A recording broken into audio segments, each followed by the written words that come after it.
2025 సంవత్సరం శ్రావణ మాసంలో మాస శివరాత్రి ఆగస్టు 21వ తేదీ గురువారం వచ్చింది. ఆగస్టు 21 గురువారం శ్రావణ మాస శివరాత్రి సందర్భంగా ఖచ్చితంగా నక్తవ్రతం ఉండండి, పగలు ఉపవాసం ఉండండి, సాయంకాలం శివపూజ శివాభిషేకం చేసుకొని శివుడికి అన్నం నైవేద్యం పెట్టండి. ఆ తర్వాత ఆకాశంలో నక్షత్రం చూసి శివుడికి సమర్పించిన అన్నం నైవేద్యాన్ని ప్రసాదంగా స్వీకరించండి. ఇలా నక్తవ్రతం ఉంటే శివుడు సంపూర్ణంగా అనుగ్రహిస్తాడు.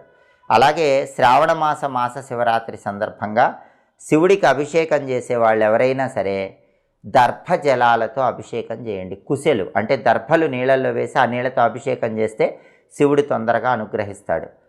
ఈ శ్రావణ మాస శివరాత్రి రోజు శివుడికి అభిషేకం చేసేటప్పుడు అందరూ కూడా 3 మంత్రాలు తప్పకుండా చదువుకోండి.